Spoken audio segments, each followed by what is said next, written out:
Sí. Se ve perfecto, se ve perfecto. Bueno, comenzamos entonces, ya habíamos avanzado.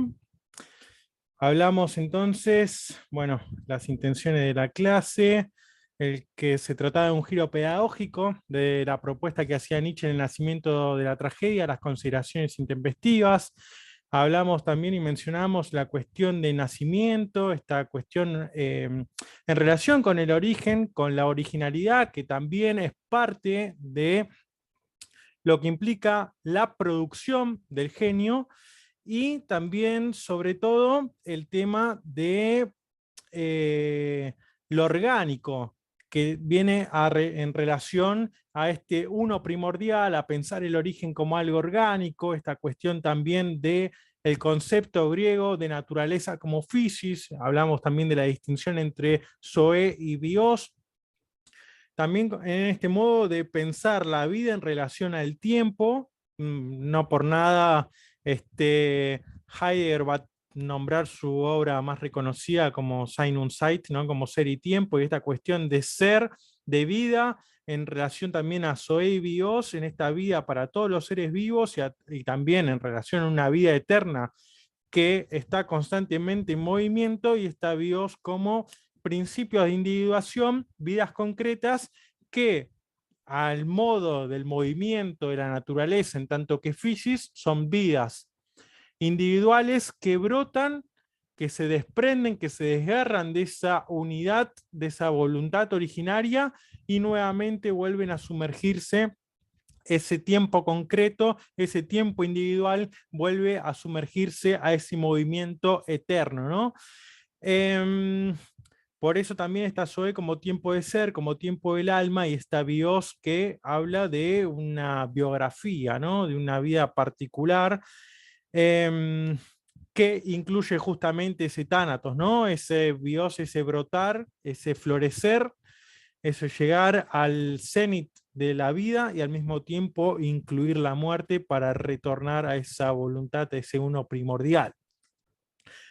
Entonces, también mencionábamos esta cuestión del nacimiento del Geburt, como decir, bueno, una mala traducción es el origen de la tragedia, por si perdemos, en tanto perdemos de vista que ese Geburt implica nacimiento, implica lo orgánico, implica la vida, y justamente la obra misma de Nietzsche, El nacimiento de la tragedia, contiene estos tres movimientos, ¿no? Nacimiento de la tragedia, muerte de la tragedia y renacimiento de la tragedia.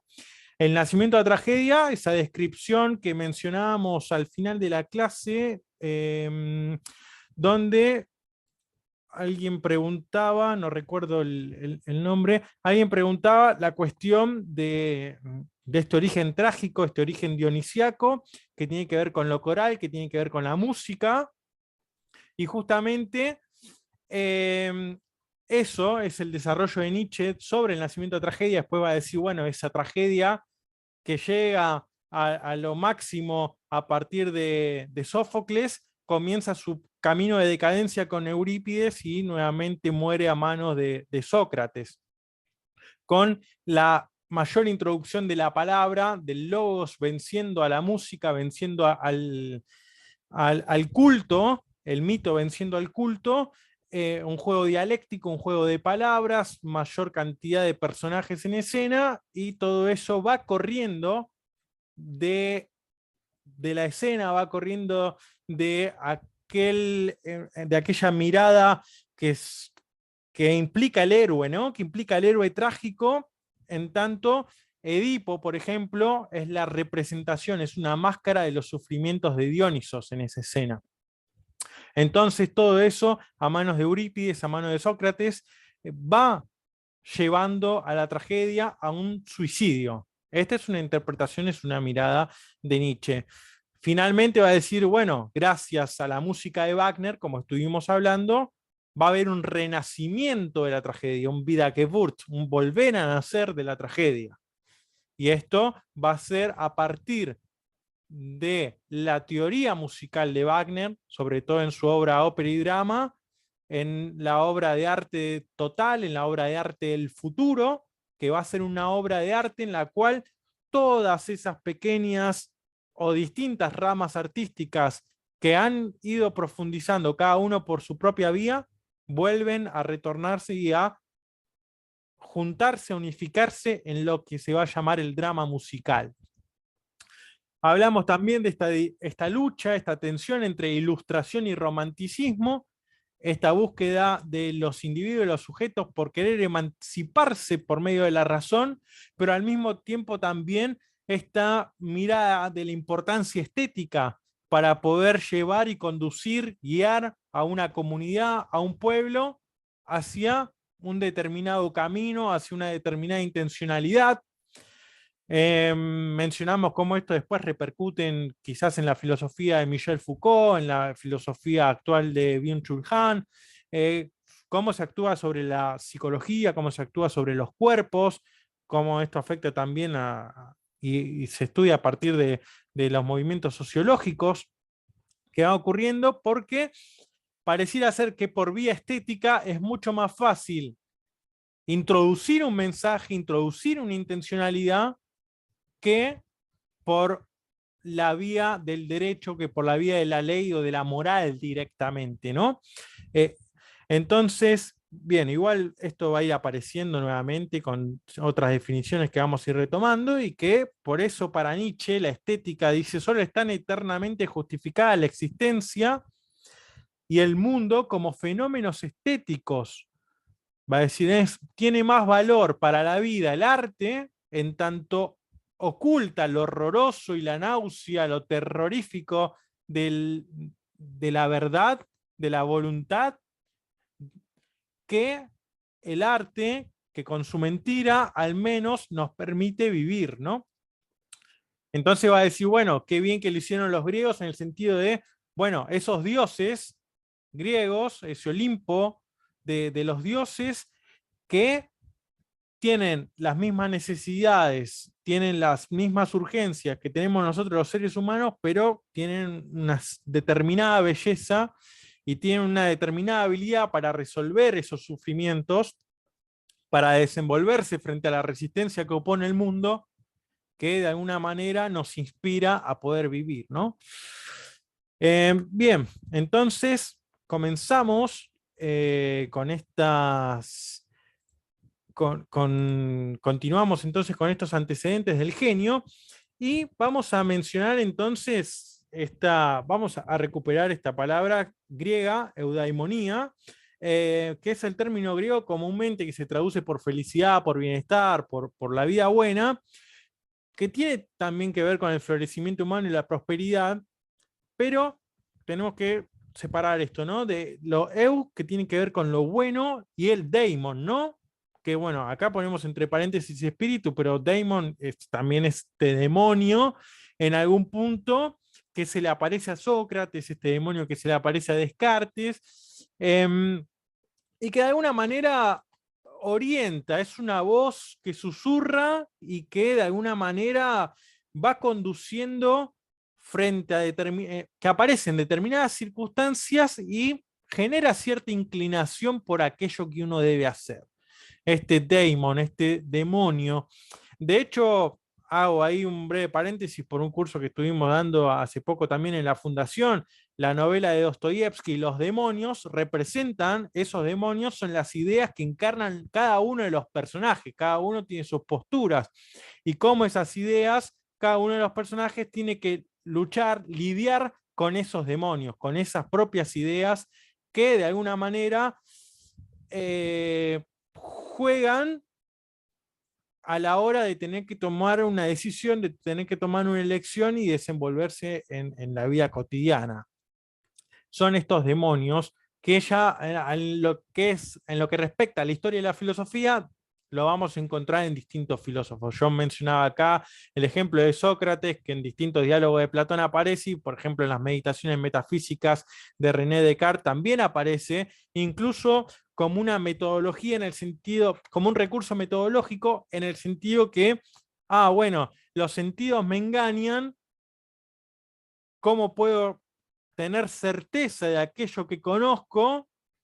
Y decir, bueno, ¿qué pasaría si un demonio estuviera jugando justamente con esa perspectiva a partir de la cual conozco y creo tener un conocimiento claro y distinto a partir del conocimiento sensible, pero ¿qué pasa si un genio, si un demonio me está jugando conmigo, ¿no?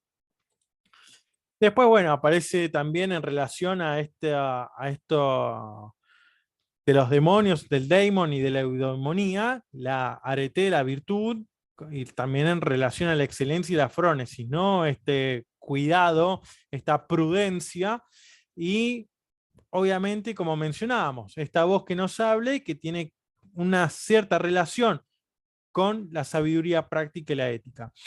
¿Qué va a suceder? ¿Qué vamos a encontrar en Nietzsche y cómo se llega a lo que va a presentar Nietzsche?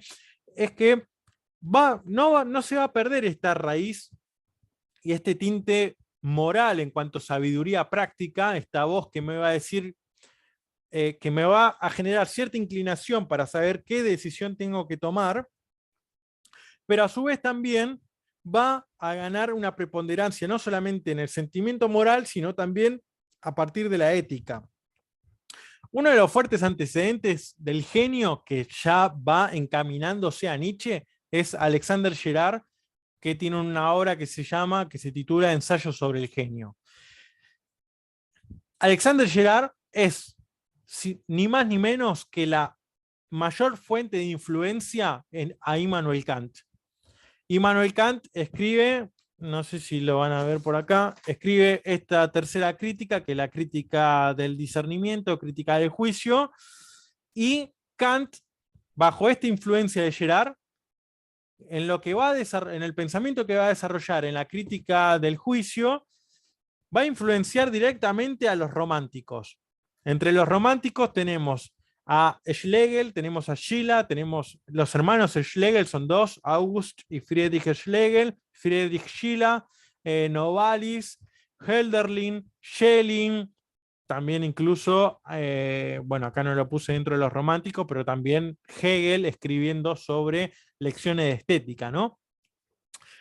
Pero bien, entonces tenemos Girard, tenemos Kant, tenemos los románticos, y acá comienza otra vía completamente vinculada a Nietzsche, que es Schopenhauer, sin ir más lejos, en el mundo como voluntad y representación, tanto en el tomo 1 como en el tomo 2, como conocemos nosotros esta famosa obra de Schopenhauer, dedica capítulos y secciones al genio.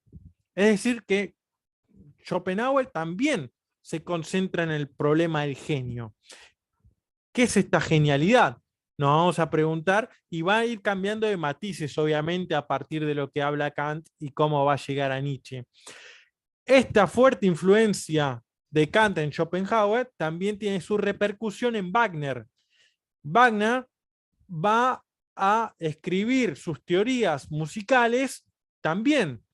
Cuando va a mencionar y va a escribir sobre Beethoven, bueno, clasificar a Beethoven como genio va a tener esa conceptualización de Schopenhauer, va a haber de trasfondo esa teoría de Kant. Y esto, en tanto Nietzsche dialoga con Wagner, que Nietzsche recurre a la casa de Wagner para conversar sobre filosofía y conversar sobre música, entre otros temas, y también van a hablar sobre Levi Strauss, que es la primera crítica, la primera de las consideraciones intempestivas. Ahí va a estar muy ligado toda esta tradición, podemos decir, sobre el concepto de genio. ¿Qué tenemos que tener en cuenta para no perdernos de vista en lo que va a continuar con las clases que tenemos? Es que el genio es un don, es talento o don natural. La palabra es natua gabe. Gabe solo es don de la naturaleza. Entonces, ese don de la naturaleza, esa donación de la naturaleza, va a tener una fuerte repercusión, porque todo esto que estuvimos hablando no lo tenemos que perder de vista. ¿Qué es este origen como naturaleza, como Uaine, como uno primordial, esta Physis, esta Zoé. ¿Qué es toda esta naturaleza que nos está dando a conocer por medio de determinados individuos geniales, determinados individuos que tienen un don, que tienen un talento y que nos van a permitir conectarnos con ese origen? Ahí va a estar la cuestión. Va a decir, ojo, porque hay determinadas personas que tienen un don de la naturaleza, que tienen ese don de la naturaleza y tienen un talento para materializar ciertas visiones que tienen y poder plasmarlas en arte, en distintas ramas artísticas. Sobre todo, bueno, Schopenhauer va a hablar de la música, va a enaltecer la música y por tanto Wagner va a seguir a Schopenhauer y Nietzsche también. Pero bueno, para Kant, por ejemplo, no es la música el arte por excelencia, sino que va a ser la poesía. Porque Kant va a mantenerse más en la plasticidad, en lo conceptual, en el lenguaje. Porque recordemos que para Kant no se puede conocer las cosas en sí. No se puede acceder a esa voluntad del mundo. ¿Qué es lo que va a pasar? Va a decir, bueno, no lo podemos conocer, entonces nos movemos en el mundo de los fenómenos, de las cosas que son para nosotros. Nosotros, dice Kant, le aplicamos categorías a las cosas y a partir de eso que nosotros le aplicamos en lo que nosotros conocemos. ¿Y no hay algo más? Se va a preguntar Schopenhauer. Sí hay algo más. Lo podemos conocer y hasta Schopenhauer, no sé si lo podemos conocer, pero lo podemos intuir. ¿Cómo? Por medio de la música. La música como lenguaje universal, como un lenguaje que no está conceptualizado, pero sin embargo nos genera un cierto movimiento, nos genera un éxtasis y una conexión con esa voluntad del mundo, con ese uno primordial, con ese anhelo que nosotros presentimos, nosotros anhelamos, presentimos que pertenecemos a algo más, a otro propósito mayor. Bueno, por ahí va Schopenhauer. Lo que Kant niega que se puede conocer, para Schopenhauer no sé si se puede conocer, pero al menos intuimos, porque la música nos moviliza hacia esa intuición. Wagner finalmente va a decir, bueno, no alcanza, y en esto implica el renacimiento de la tragedia. Va a decir, bueno, los griegos lo vieron muy bien, ¿no? Es la descripción de Nietzsche dialogando con Wagner.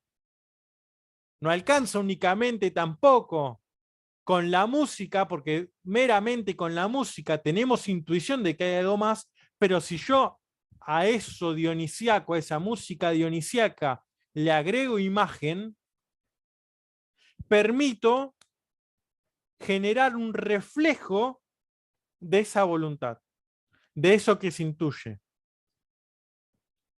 Ya vamos a ir avanzando también por ahí.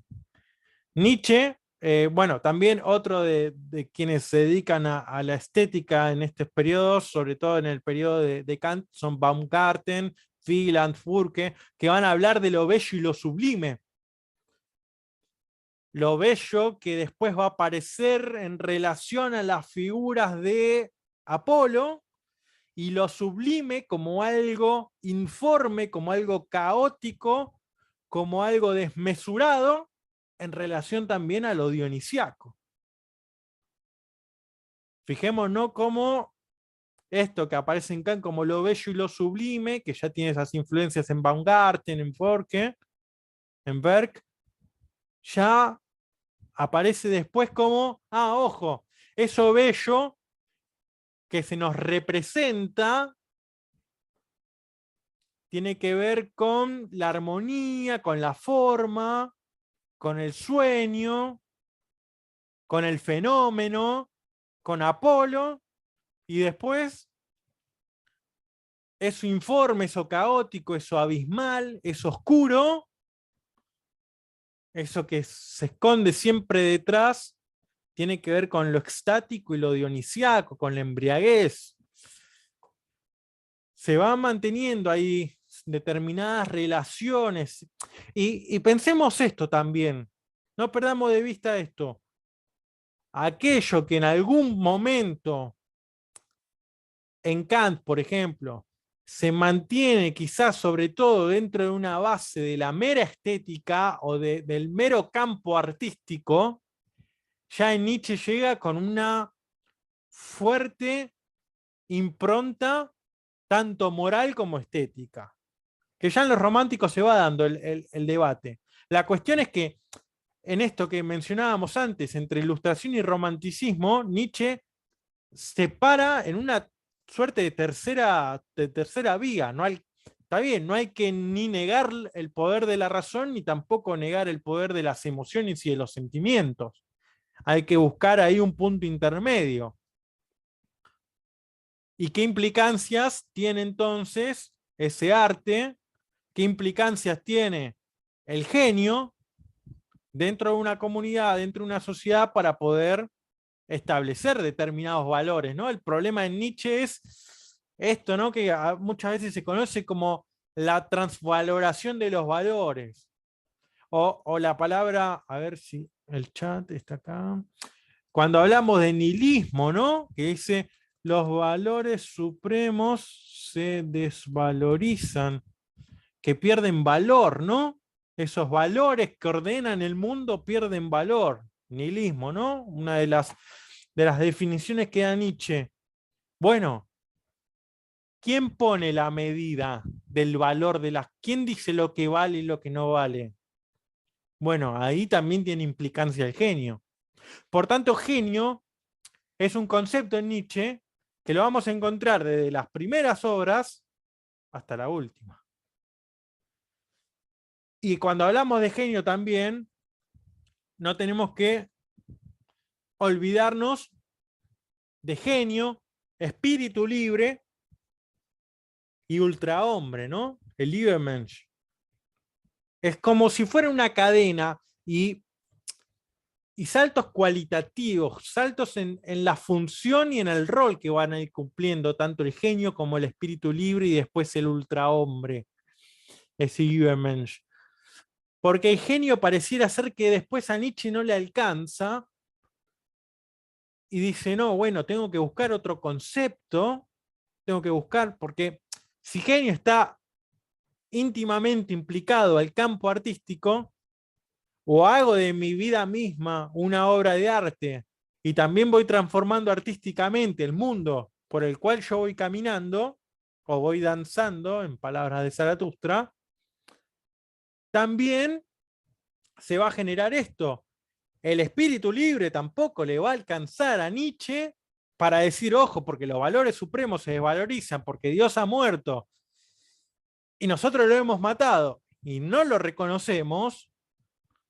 Entonces, también va a decir, bueno, espíritu libre no alcanza, os presento os anuncio el ultrahombre, ¿no? Va a decir después Zaratustra, apenas comienza la obra, apenas desciende y se presenta ahí en el mercado.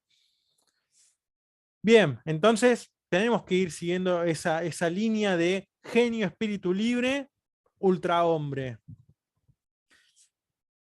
Yo prefiero la traducción de Übermensch por ultrahombre y no por superhombre, que es la más conocida, pero bueno, también hay toda una problemática política de lecturas de Nietzsche ahí que está inmerso, y bueno, ultrauomo es la primera traducción que se hace como ultrahombre desde el italiano, del alemán al italiano, y después ya lo retoma Gianni Bátimo, y más o menos se termina adoptando finalmente desde la década del 80 en adelante, ultrahombre.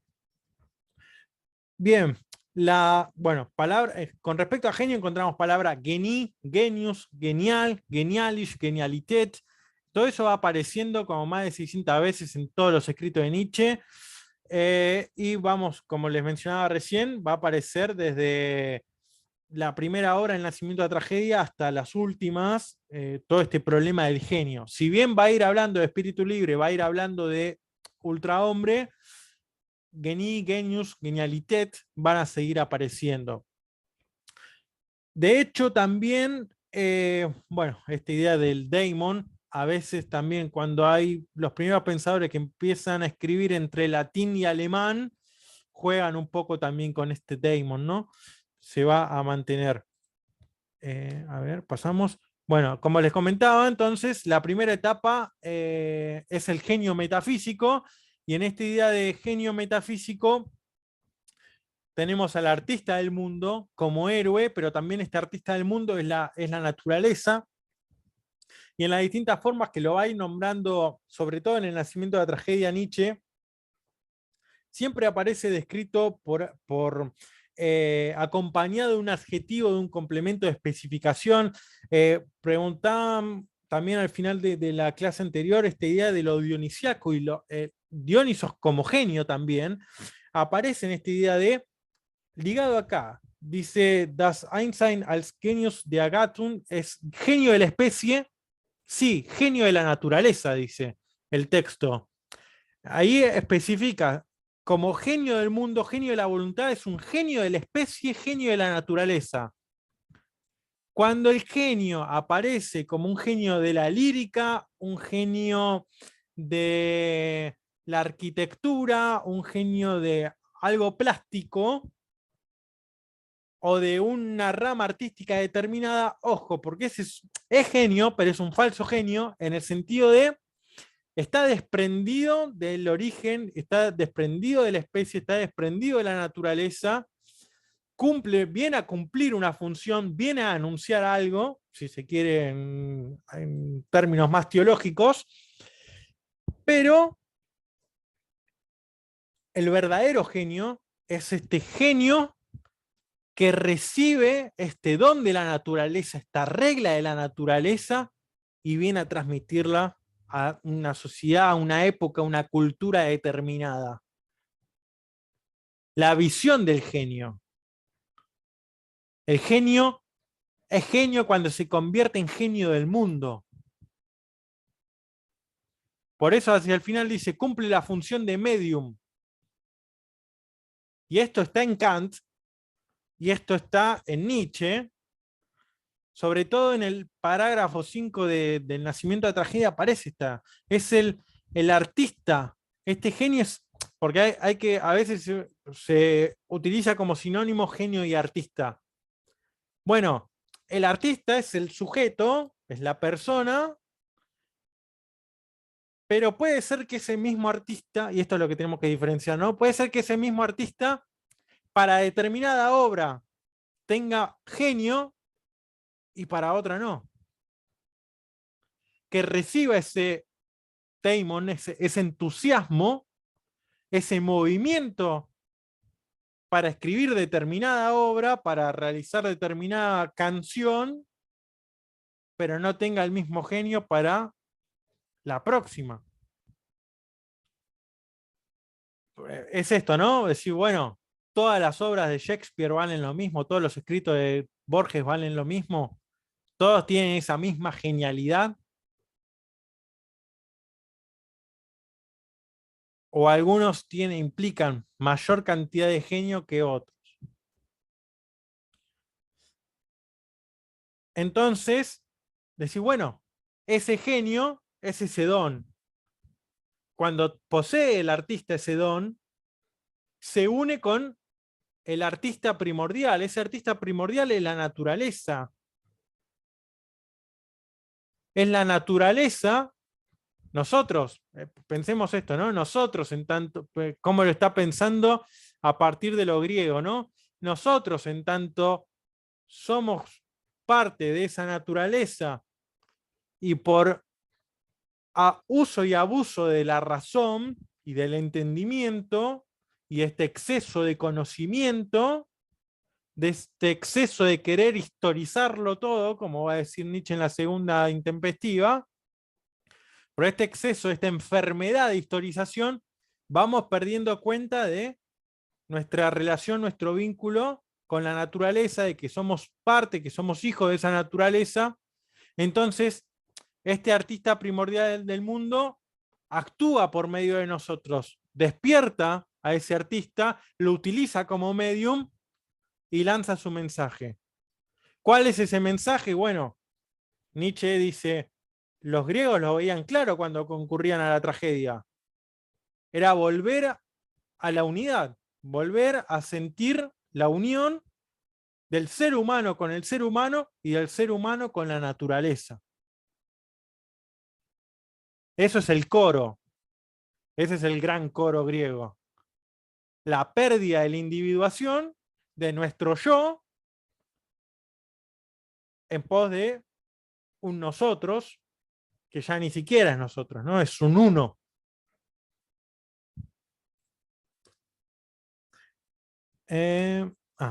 La segunda, esta mirada, esta visión sobre el genio, después Nietzsche la va a relegar durante un determinado periodo, sobre todo en Humano demasiado humano, Zaratustra, y va a ser un poco más científico, ¿no?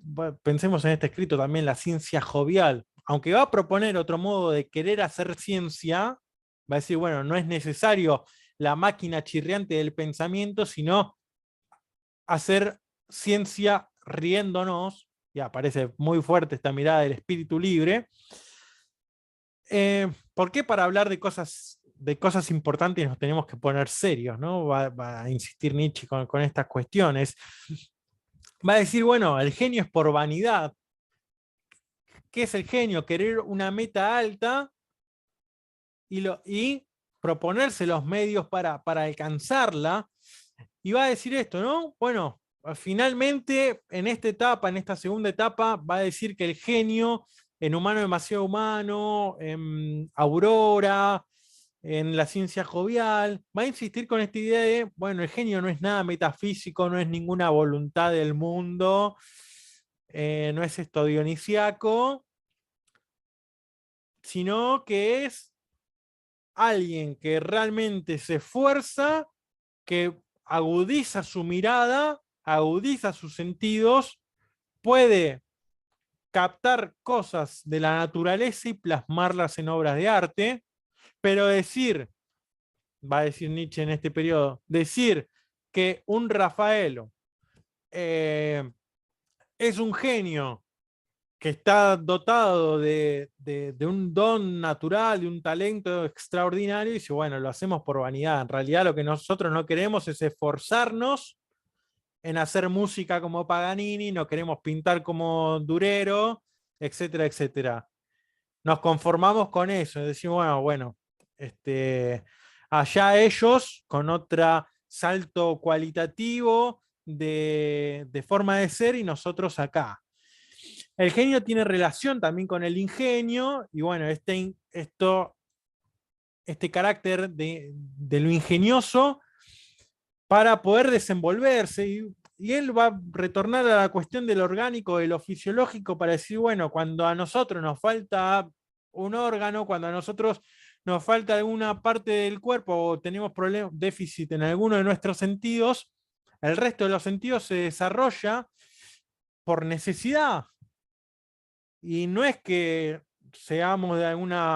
tengamos alguna cualidad extraordinaria, no, sino que la misma necesidad es aquello que va llevando a la superación y a las metas más altas y a buscar medios justamente para alcanzar eso. Sin embargo, tanto la primera etapa como la segunda etapa van a retornar como genio del corazón, va a volver de vuelta esta mirada de Dionisos, como diciendo los dioses también filosofan, y los dioses también filosofan quiere decir, ojo, Dionisos no deja de ser un artista, porque este filosofar tiene que ver con una idea de el filósofo artista, y este filósofo artista en tanto artista genial, en tanto tiene una visión, una perspectiva, puede captar las cosas que pasan desde una perspectiva Qué genial desde el punto de vista de que el resto no lo ve. Y esto tiene que ver mucho también con la facilidad de Dionisos para cambiar de máscara. Dionisos, y esto es interesante en Sloterdijk, también un pensador contemporáneo, pensador alemán, que tiene crítica de la razón cínica y otros tomos también de esferas, entre sus obras más conocidas. Bueno, tiene un texto sobre Nietzsche y menciona, ¿no?, en estas características de Dionisos. Ojo, porque Dionisos no es solamente Edipo representado en escena. La representación de Edipo, en tanto está ahí delante en el escenario, representa los sufrimientos de Dionisos. Dionisos es también el que se sienta en la grada y se ríe de los propios sufrimientos. Las desgracias que le suceden a Edipo, si bien son los sufrimientos de Dioniso, que está siendo representado, Dionisos se ríe de sí mismo. Y se ríe de sí mismo, de lo que padece en escena Edipo, pero también se ríe de aquellos que contemplando la obra se lo toman en serio. Por tanto, esta dualidad, este cambio de enfoque, esta suerte que tiene Dioniso de poder cambiar de perspectiva, de visión, de lugar, de reflejarse, es lo que le permite, como artista, poder reírse de sus propios sufrimientos y de aquello que el resto vive como tragedia. Ella anticipa esa comedia, ¿no? Es decir, bueno, cuando a nosotros nos pasan determinadas cosas no tan buenas, bueno, lo vivenciamos todo en un sentido trágico, y quizá cuando nos acordamos tiempo después, nos reímos de eso que nos pasó. Si bueno, ya en ese mismo instante Dionisos está desdoblado, sufriendo en escenario, riéndose de sí mismo en la grada. Y también de esta necesidad de los seres humanos de querer participar de ese coro y de querer introducirnos a la visión de lo uno. De eso también se burla. Es el artista que danza sobre la moral, sobre estas ficciones. Es decir, bueno, esto, ¿no?, de que decíamos, el genio es el que, ¿quién es el que pone valor a las cosas? ¿Quién instaura este valor en una determinada comunidad? ¿Es el genio? ¿Cuál es la relación genio-comunidad? El genio es el que más sufre, en tanto, como mencionábamos, ¿no?, en tanto es quien más navega en ese mar interior. Y después, ¿qué pasa en esa relación recíproca entre genio y comunidad, entre la vida exterior? ¿Se lo reconoce el genio como aquello que es? ¿O se lo rechaza, se lo relega, ¿no? Entonces también aparece esta idea de la presión, del heroísmo, del sacrificio, de los malentendidos, en contraposición con lo que Nietzsche va a caracterizar como los instintos más bajos, que tiene que ver con la envidia, el resentimiento, el odio, la venganza. Ya no la idea de comunidad, sino la idea de una masa. No una virtud en tanto aristocracia de espíritu. Esto tiene que ver con una moral superior, una aristocracia de espíritu. En tanto decir, bueno, no envidio al otro por lo que tiene, por lo que es, por lo que hace, etcétera. Sino decir, bueno, cada uno le toca determinados sufrimientos, determinados padecimientos que son inevitables, como dice Schopenhauer, pero lo que sucede es, bueno, esa moral superior, ese hombre superior, ese heroísmo, se refleja en la medida en cómo cada uno se desenvuelve frente a lo que le toca. No es que a uno le va a decir Nietzsche en grandes rasgos, mejor o peor, o uno es más capacitado que otro para desenvolverse. Es decir, bueno, cada uno tiene determinadas experiencias. Bueno, ¿cómo afronta cada uno esas experiencias que le toca? Sin compararlo. Pero dice, bueno, sin embargo, ese genio, o para esa genialidad, ese sufrimiento del genio que tiene que mostrar o demostrar esa aristocracia de espíritu y esa superioridad, o sin embargo, o incluso yendo un poco más lejos, ni siquiera demostrarlo, es una suerte de movimiento interior que él tiene esa necesidad de tener que llevar a cabo su obra de arte, materializar aquello que la naturaleza le está exigiendo. Y sin embargo está la opinión pública, la esterilidad de la época, y frente a todo eso también tiene que combatir. La cuestión entre Nietzsche y Wagner es, bueno, ¿cómo los llevamos a donde crean el Festspielhaus en Bayreuth, ese gran teatro que monta Wagner? Bueno, ¿cómo invitamos a la gente? ¿Cómo le decimos que tienen que venir a ver esta obra que nosotros estamos haciendo? Hay oídos preparados, está la gente, entre comillas, educada, y esto lo vamos a ver también en Schopenhauer como educador, está la gente educada para poder apreciar esa obra de arte.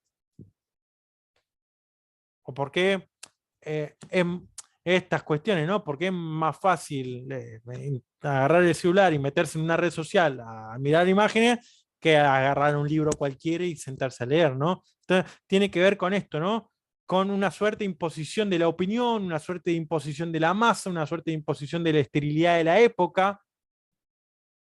¿Y cómo lucha el genio contra eso? Después, bueno, es esto, ¿no? Hay dos especies de genio, uno que ante todo fecunda y quiere fecundar a otros, y otro al que le gusta dejarse fecundar y dar a luz. Esta idea también de el genio creador y otro que tiene la genialidad también como alumno para poder captar eso, ¿no? Que es esta relación también de que no va a ser en Nietzsche, en la tercera crítica, no es el profesor, el maestro, va en el sentido del maestro, pero es el educador. No es un tutor, no es un profesor, es un educador. Y en este sentido de maestro. Y me parece también, y no va muy lejos, quien haya visto Star Wars en algún punto, con esta idea de los maestros Jedi y demás, hay una idea también de, bueno, de todo lo que tiene que ver con la preparación, no solamente te enseño matemática o te enseño filosofía, sino que tiene que haber ahí como una suerte de unidad de estilo. Una unidad de los distintos ámbitos tiene que estar inmersos en esa enseñanza. Bueno, después continúa diciendo en esta última época que los grandes hombres, igual que las grandes épocas, son explosivos. Y también es como responden a determinadas épocas, ¿no? Es como que decir, bueno, quizás durante determinado periodo hay una carencia de genios, una carencia de espíritu, sin embargo, se va gestando, se va generando un momento propicio para la venida de un genio, o para un genio en determinado espacio, en determinado ámbito, en determinada cultura, para que su acción tenga mayor fuerza. Bien, descripciones rápidas de genio apolíneo. Tiene que ver con la armonía, tiene que ver con el sueño, tiene que ver con la representación, con lo figurativo. También es reconocido como el dios vaticinador.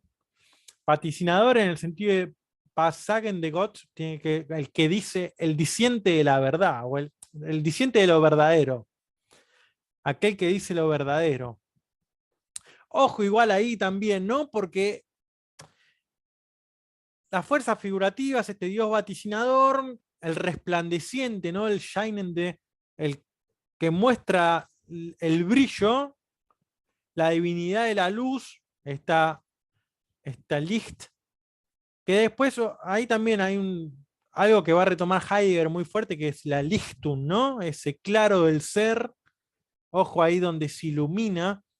Pero acá con Apolo hay una cuestión interesante, que es, así como la luz muestra algo, al mismo tiempo también detrás de esa luz las sombras son más fuertes y más cosas se esconden.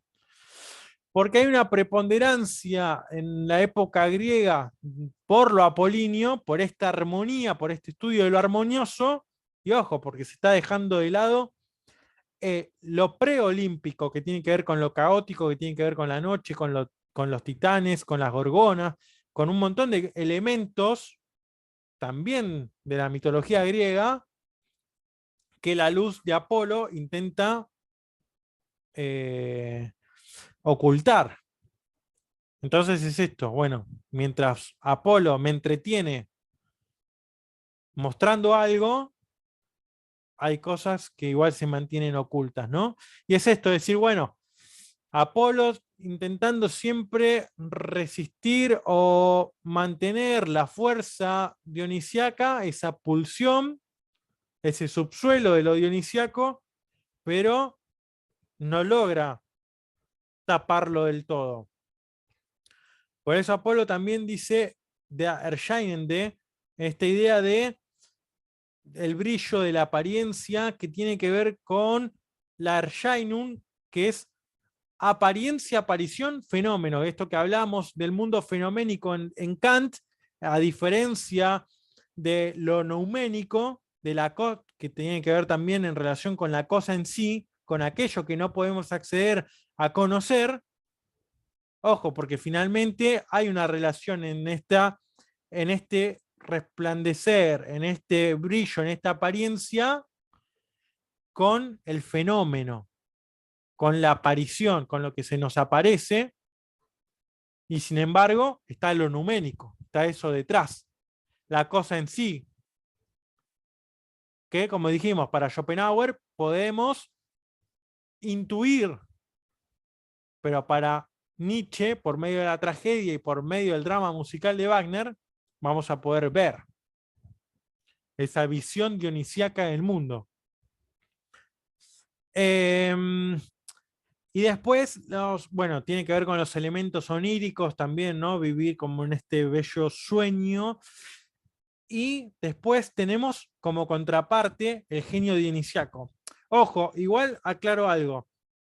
Apolo y Dionisos son una contraposición que está siempre en juego y en tensión, pero se necesitan de alguna manera el uno del otro. No podemos acceder únicamente a lo dionisiaco porque es eso horroroso que nos genera náusea y nos paraliza, y tampoco podemos permanecer en la bella apariencia de lo apolíneo porque nosotros intuimos y tenemos una suerte de anhelo y de nostalgia sobre la voluntad del mundo, de que hay otra cosa atrás de esa luz. Entonces se complementan, ¿no? Y cada uno en determinados momentos de la historia, o sí, del tiempo, hay una mayor preponderancia quizá de lo apolíneo y otras veces una mayor preponderancia de lo dionisiaco. Siempre, aclaro también, lo dionisiaco es más originario y más primordial que lo apolíneo. Y esto se ve muy claro tanto en los estudios de Kerenji, de Kreutzer, Walter Otto y demás, que dicen, bueno, en Delfos está el templo Apolo, y donde se brindaba ¿no? Conócete a ti mismo, pero no demasiado, y esta frase todo que tiene que ver con el culto al dios Apolo. Sin embargo, dicen que en las excavaciones se encontraron debajo del altar Apolo restos y juguetes de Dionisos. Entonces, antes o previo a rendirse culto a Apolo, ahí se rendía culto a Dionisos. Siempre hay elementos que muestran o señalan que lo dionisíaco es más originario, es previo, incluso al mundo olímpico, ¿no? Porque decimos, bueno, está bien, el mito mismo nos va demostrando de que es hijo de Zeus, que manda a los titanes o a fulminarlo con un rayo o a desgarrarlo a Dioniso, pero hay una frase interesante que está en Schelling y dice que la retoman de Heráclito, perdón, y Schelling también lo retoma, que dice: Hades y Dionisos son uno y lo mismo. Vida, y si dijimos que justamente, ¿no?, esa vida eterna, ese movimiento eterno orgánico de la vida que demuestra Dionisos, también es Hades, también es esa muerte eterna, es lo más bajo, es lo más elevado, es lo está dentro del mundo de lo preolímpico, de lo prehomérico. Ya esos elementos de Dionisos ya están ahí. Que después el mito órfico y los distintos mitos lo introduzcan dentro del campo de lo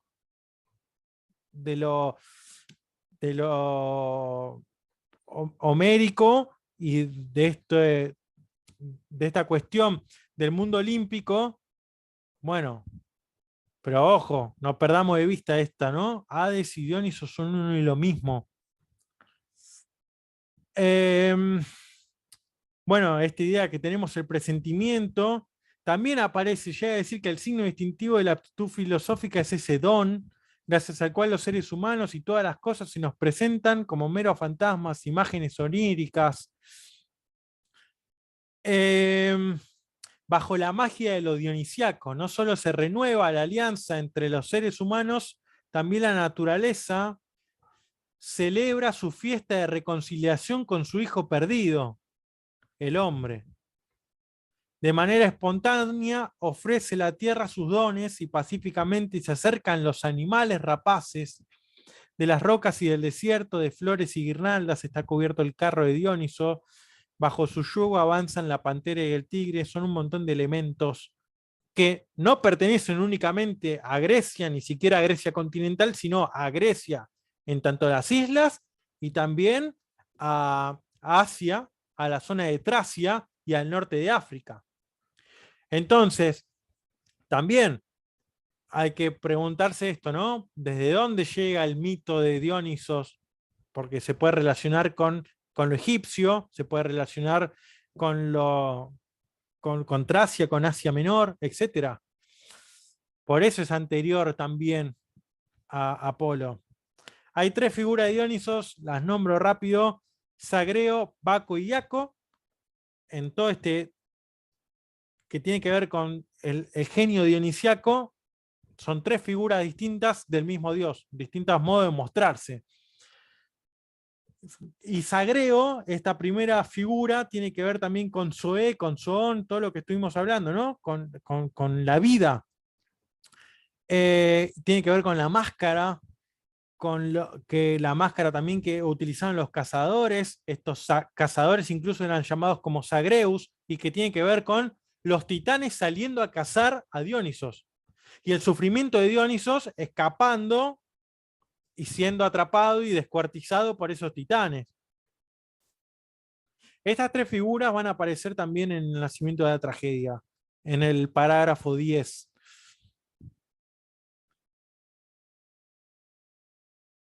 Y el más conocido, y cuando lo asimilamos a la cuestión del vino y del éxtasis, de las fiestas orgiásticas, es ese Dionisos Baco. Por eso es ese Licios o Liaios, que tiene que ver con lo liberador o lo salvador, liber, ¿no? Lo libre, lo libero. Que ahí aparece el dios del vino. Porque ese Sagreo todavía es dios de la hidromiel, que tiene que ver con la edad de oro. Tiene que ver también con esta cuestión de la locura, los misterios, los cultos mistéricos, y todas las danzas y los rituales y los cultos de iniciación que se llevaban a cabo, por ejemplo, en Samotracia, en Eleusis y en distintas regiones, en Tebas, siempre, y por ejemplo, si tomamos las vacantes de Eurípides, encontramos estos elementos, porque tenemos que mencionar que son en laderas de montañas, en prados, en campos, lugares abiertos, bosques, siempre lejos de lo que serían los centros de las polis, ¿no? Porque estos cultos eran mistéricos, eran por grados de iniciación, los tomaban determinados iniciados, sobre todo mujeres, y si algún hombre quería entrometerse y mirar eso mistérico, eso oculto, generalmente no, como sucede, agarran las ménades o las vacantes y descuartizan eso. Es como si el misterio dionisiaco no tolerara lo masculino, porque la fuerza netamente masculina la representa Apolo, y Dionisos tiene que ver con lo femenino. Y sobre todo eso aparece porque Hermes, en uno de los mitos también, para ocultar a Dionisos, lo disfrazan y lo visten de mujer, ¿no? Y también estas figuras de hombres que tienen despierto o más activo esta cuestión femenina, sí tienen cierta aprobación dentro del culto dionisiaco. Después, bueno, está el Diaco, que es el retorno al inicio, de vuelta a Sagreo, pero como un nuevo comienzo. Es decir, Diaco guarda las experiencias anteriores. También pensémoslo en relación a las 3 transformaciones del espíritu, ¿no? Primero niño, camello, león, niño de nuevo. Zaratustra, ¿no? Las distintas máscaras, las distintas etapas, y también como va mostrando este Dionisos, su modo de mostrarse, ocultarse, y también estas distintas vivencias del tiempo según las distintas regiones. Porque puede ser que, no sé, por ejemplo, en Samotracia se rendía culto a Iaco, y en cambio en Eleusis, por ejemplo, a Baco. Ojo, pero era el mismo dios. Sí, es Dionisos, es esa unidad. La finalidad del culto es ese intento de acceso a esa visión dionisíaca del mundo, a esa unidad. Y bueno, justamente, Iaco es el grito del niño divino. Nuevamente, una relación de Iaco con Demeter, con la diosa de los cereales, la madre tierra, ¿no? Nuevamente, otra vez lo orgánico, la naturaleza, etc. Bueno, breve resumen ahí. Apolo con relación a los sueños, desde el punto de vista fisiológico, la claridad, el día, la forma, el orden, el mundo olímpico, lo bello, una exigencia estética, la mesura es una exigencia ética, las artes figurativas que representa Apolo, tiene que ver con la arquitectura, la pintura, la escultura, el mito épico, la palabra, el principio de individuación, principio masculino, el velo de Maya, la representación, la apariencia, la conciencia. En cambio, Dionisos, en tanto Sagreo, en tanto Baco, en tanto Iaco, es fisiológicamente la embriaguez, la oscuridad, noche, abismo, vacío, amorfo, informe. En vez del orden es el caos, lo preolímpico, lo prehomérico, en vez de ser lo bello, es lo sublime. En la desmesura, desde la ética, la irrupción de límites. Y todo esto de decir, bueno, pero ¿cómo es el genio esa irrupción de límites? ¿Tiene el genio permitido romper con las reglas y los límites del arte? Y ni hablar con los de la cultura. Como mencionábamos antes en la clase anterior, a Raskolnikov, a todos esa pregunta de Raskolnikov, ¿a todos nos es permitido ser un Napoleón y transformar la historia? Bueno, desde el punto de vista de que se lo pregunta, ya estás dando cuenta de que vos no tenés permitido. Napoleón no se lo pregunta, va y lo hace. Diría tanto Dostoyevsky como Nietzsche. El culto del orgiástico, el uno primordial, lo general humano, lo universal natural, un principio femenino, la verdad como algo terrible, ya no es una representación, ya no es una apariencia. Lo inconsciente en vez de la conciencia, este subsuelo que pulsa. Fisiológicamente, podemos decir que lo apolíneo y lo dionisíaco se encuentran al mismo nivel. Psicológicamente, dentro de la conciencia inconsciente a un mismo nivel, pero desde el punto de vista ontológico, de lo que tiene que ver con relación al ser, lo dionisíaco es anterior, es más originario, es superior a Apolo. Genio de la naturaleza, todo lo que estuvimos hablando, está genio de la especie, genio de la naturaleza, esta relación con la voluntad, esta lucha entre Apolo y Dioniso son genios de la naturaleza, tanto lo apolíneo como lo dionisiaco. Cada uno nos va mostrando distintos elementos. En estas figuras que mencionábamos de Sagreo, Baco y Iaco, vamos a encontrar la hidromiel, el vino, la hiedra, las panteras, ¿no? Todo lo que, bueno, para la fertilidad también, todo lo que tiene que ver con el toro, los burros. Pensemos en esta cuestión de la isla de Creta, ¿no? Bueno, son un montón de elementos, los tirsos que llevan las bacantes, todo eso son elementos de la naturaleza que van a... Bueno, pensemos también, ¿no? Apolo está bueno, el laurel, la que se utiliza, tiene el símbolo de las coronas, ¿no? Uno lleva corona de hiedra, el otro de laurel. Bueno, son distintos elementos que hacen de la naturaleza y que van mostrando esa conexión del artista con el genio, con ese don, con esa naturaleza. Bueno, las consideraciones intempestivas, propiamente, Lévi-Strauss como el confesor y el escritor, y después, bueno, de la utilidad y los perjuicios de la historia para la vida, Schopenhauer como educador, Richard Wagner en Bayreuth. Los escribe del 73 al 76, un año después de la publicación del Nacimiento de la Tragedia, ya con un Nietzsche con problemas en la universidad, que ya está licenciado. ¿Y por qué el ataque a Lévi-Strauss? Bueno, Lévi-Strauss había estudiado a Hegel, estudiaba a Schelling, a Hölderlin, pero expone primeramente ideas hegelianas y teorías hegelianas. Esto ya de por sí le molesta a Wagner, le molesta a Nietzsche. Y algo que tenemos que tener en cuenta es lo siguiente, ¿no? Pareciera ser que la primera de las intempestivas es un encargo que escribe Nietzsche. Que Wagner, entre charla y charla, le dijo a Nietzsche, ojo, porque Strauss escribe un libro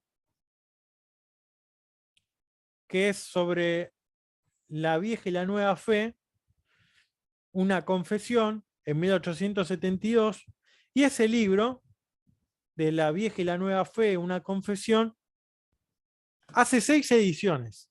O sea, se publica ese libro, se vende tan rápido, se hace tan famoso en ese momento que vende mandan a imprimir 6 ediciones.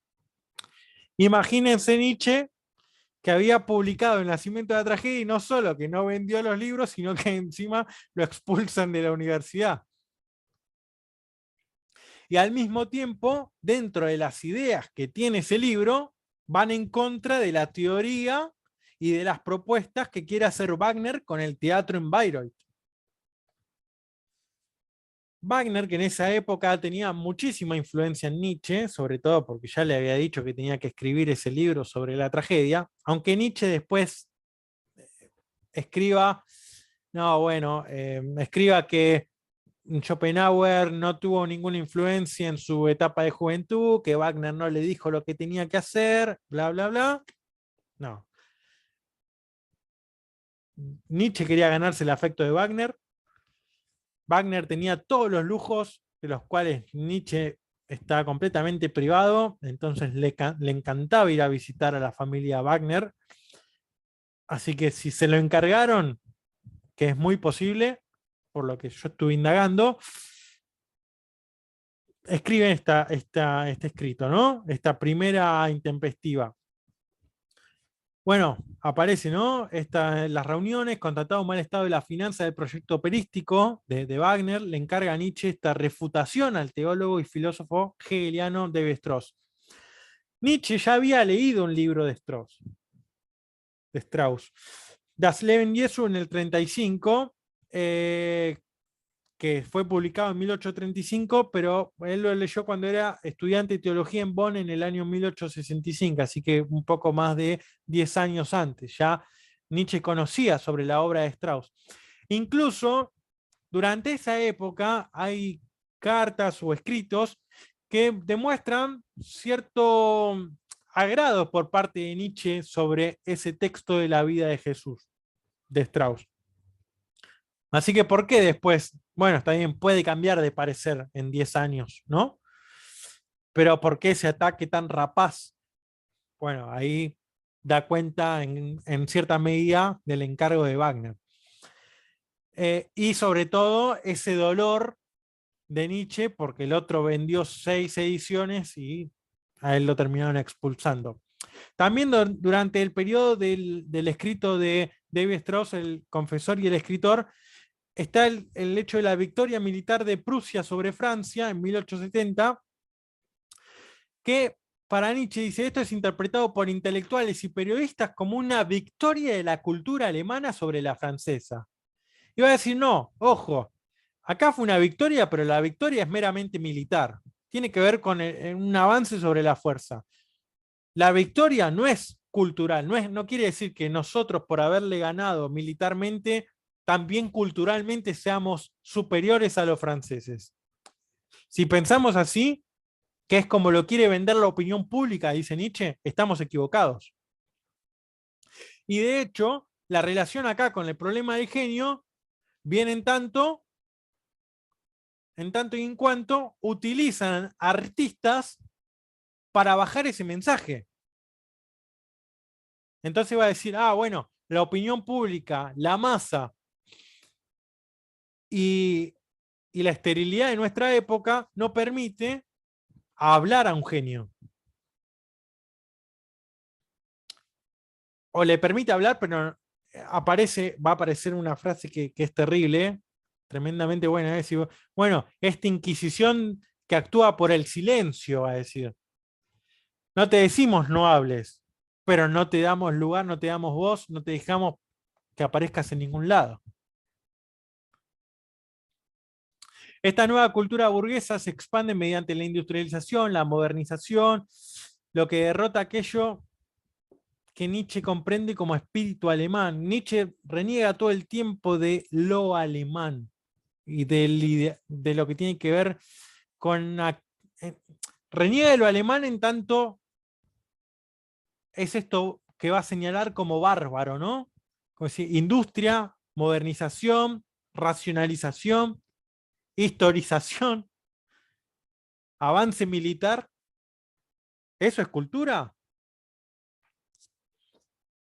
Entonces va a decir, bueno, y va a aprovechar mientras ataca a Levi-Strauss, va a atacar a la universidad también.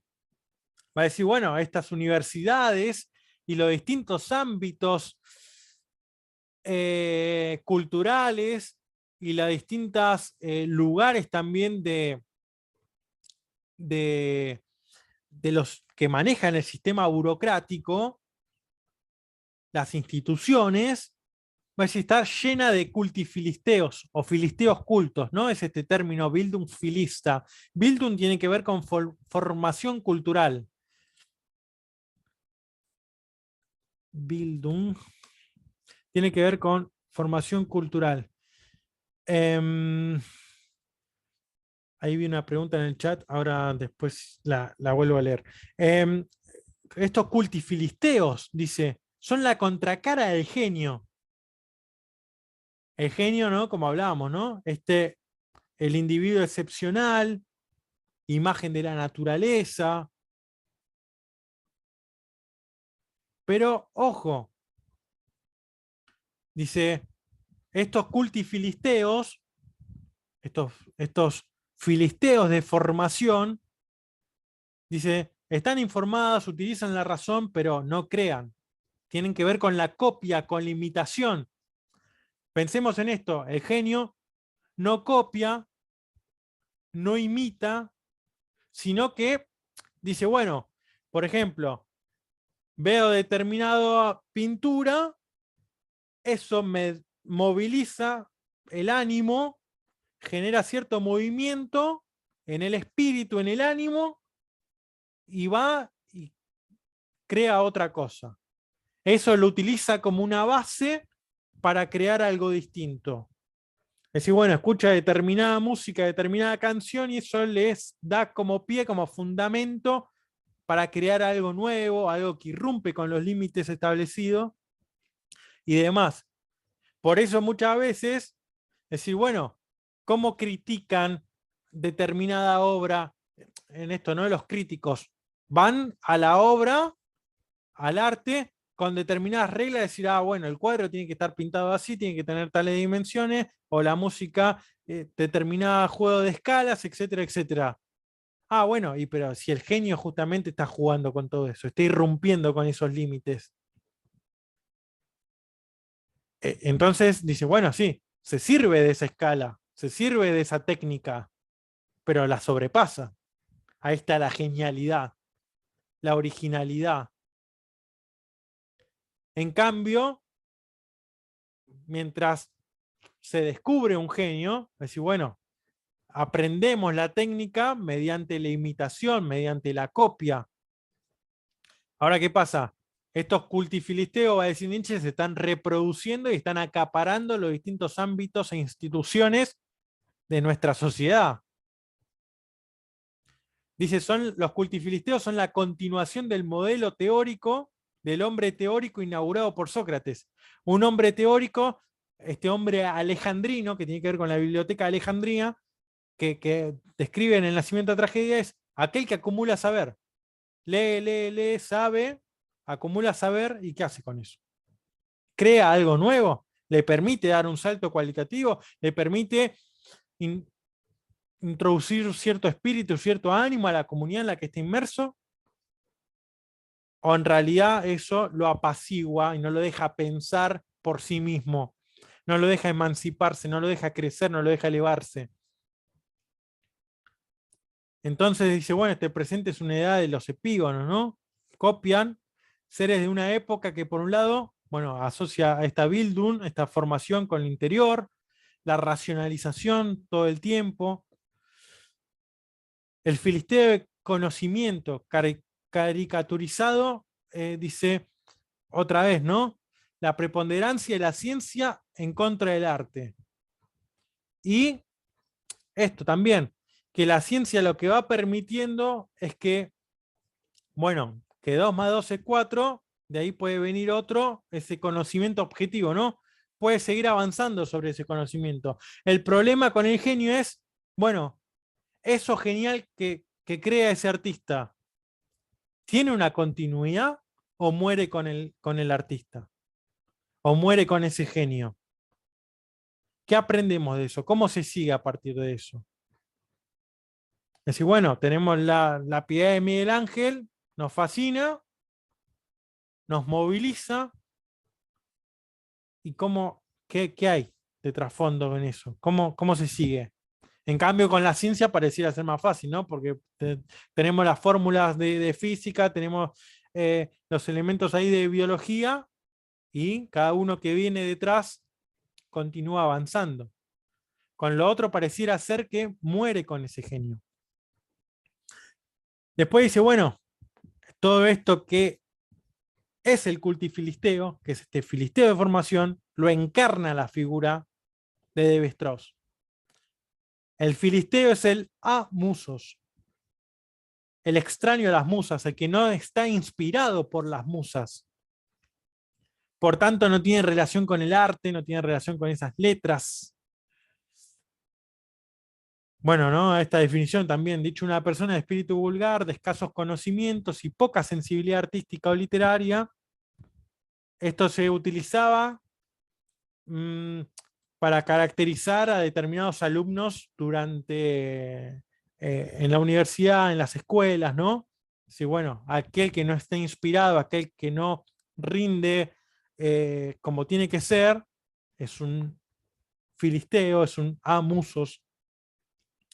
Ahora el problema, va a decir Nietzsche, va a señalar muy fuerte, y ahí va el centro de ataque de la primera intempestiva, es, bueno, el filisteo, el cultifilisteo, cree ser culto.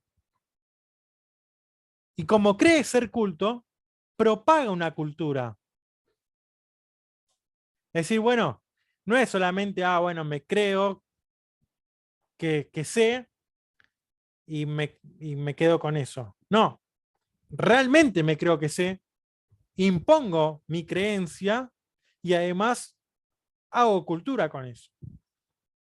Y al que realmente es un genio, no le, o sea, es esto, ¿no? Dice, se reúnen los cultifilisteos, nos creemos cultos, nos avalamos unos a otros, nos repartimos el título entre nosotros y así también propagamos cultura. Dice, bueno, ¿cómo se combate esto? ¿Qué es cultura para Nietzsche? Nos da dos definiciones. Una en David Strauss y la otra también en la segunda intempestiva. Bueno, esto, ¿no? ¿Qué es esto de la cultura? Ya me parece que así abrimos para alguna pregunta. La cultura, ¿no? La cultúa. Cultúa, esa cultura, va a señalar Nietzsche, es la que hace el genio, pero la culturalidad o cultería, esa que Wildenheit, es la que hace el cultifilisteo. El cultifilisteo, este que es ajeno a las musas, pero que él piensa que tiene ese don natural y que es genial lo que hace, él no hace cultura, va a decir Nietzsche, hacen cultería. Cultería en el sentido de nos dan una coquetería, nos venden ahí cosas que brillan, pero en el trasfondo no hay nada, ¿no? Y va esto, ¿no? La cultura es ante todo la unidad de estilo artístico de todas las manifestaciones de la vida de un pueblo. Sin embargo, ni mucho saber, ni mucha erudición son un medio necesario de la cultura, o un signo de ella. Y en caso de necesidad se entienden muy bien con lo contrario de la cultura, la barbarie, es decir, falta de estilo o confusión caótica de todos los estilos. Si este cultifilisteo es este hombre teórico, este que acumula saber, y por eso en la segunda intempestiva, el exceso de historia como enfermedad. Queremos historizar todo, queremos señalar todo y darle un valor a cada cosa y nombrar todo y manipular todo y manejar todo, ¿no? Después lo que va a ser estos estudios de la técnica en el siglo XX, ¿no? Es decir, bueno, ojo, porque ni mucha erudición ni mucho saber te van a llevar a la cultura. Porque justamente, si el genio es un don de la naturaleza, es un don natural, y es este acceso no a la historia, sino a lo ahistórico, a lo suprahistórico, a aquello que te conecta con algo que no es en el tiempo, sino con lo eterno, o con ese instante que te conecta eternidad-tiempo, y te conecta con esa unidad, y te desprende de tu yo. Sí, bueno, necesitas las dos cosas. Necesitas técnica, necesitas saber, necesitas cierta erudición, pero no tenés que perder esa conexión de culto, esa conexión de oír y de ver esos otros elementos de misterio, ¿no? Entonces, si los cultifilisteos no tienen ese don y se esfuerzan por ser geniales, se matan con el trazo, con respetar las reglas y todo. Bueno, está bien, crean arte, crean cosas, pero son carentes de espíritu, son carentes de ánimo, no tienen ese movimiento, ese movimiento como si las cosas tuvieran poder darle, otorgarle a los objetos esa vida propia, ¿no?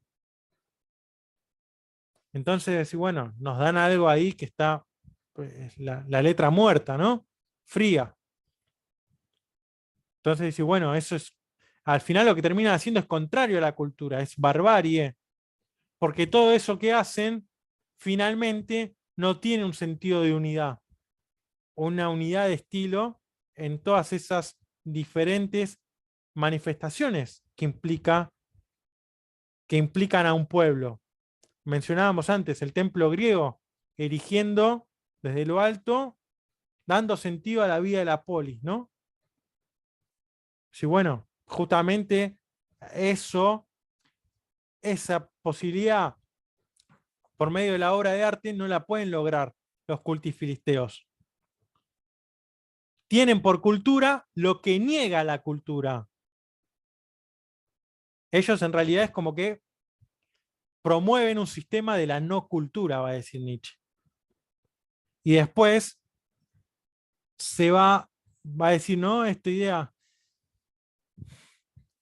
vive como genio, ¿no? Es imperativo inadmisible para el modo de pensar perverso del filisteo. Para un gusano, un cadáver es un pensamiento agradable, dice Nietzsche.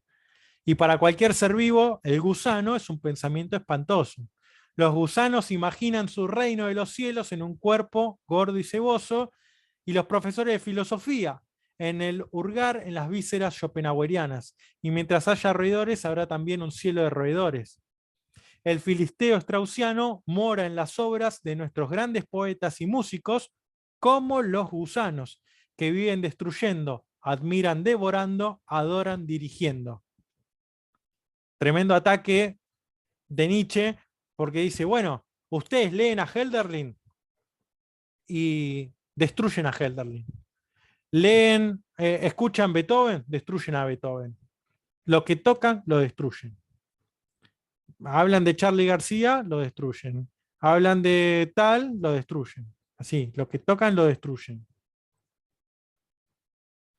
Bueno, ¿les parece si hacemos hasta acá y abrimos algún tiempo también para algunas preguntas?